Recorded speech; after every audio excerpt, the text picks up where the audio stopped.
Tonight's event is called Not As I Do. We have three gifted storytellers with us who, in their latest books, shine a light on lives forever changed by violence and also the betrayal of trust. Their moving stories take us into the long shadow of violence and into the lives of those discovering what it takes to move on.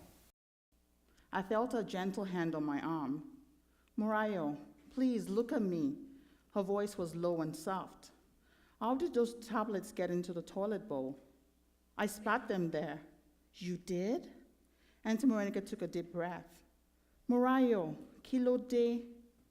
"Auntie Morenica, Brosti, he raped me."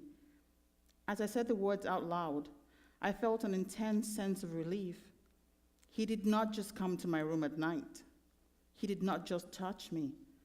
He did not just lift up my skirt. I said it again. He raped me.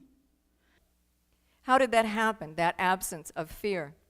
Was it an old people's thing? Was it something you got when you neared your own death? He didn't think so. He'd seen people die, 2 people, an uncle and an aunt. He'd seen more dead than that, but dying was different, the moment of process. He'd seen the terror in their eyes as they struggled like smothering animals clawing for their last breath. No, it wasn't nearness of death that took away fear. It was something else, like the worst had already happened maybe, and there was nothing left to worry about. But that wasn't the only thing keeping him awake. It was the feeling he couldn't shake that she'd seen him. Not just his face, not in a description to the cops kind of way, but seen him.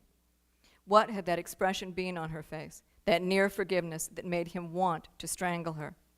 Albert got up and pulled a bottle of whiskey from the trunk. He didn't bother with a glass, just down, down, down until he drowned the old bitch and finally fell asleep. This is after years of dull, responsible journalism, I've always wanted to do a public reading that was outrageously sexual. And I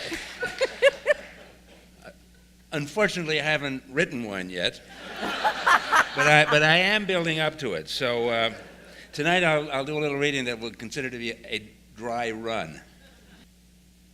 And with his thumb now beneath her chin, he tilted her head slightly and was kissing her, first lightly, and then with an intensity that even though she was prepared for it, still caught her by surprise.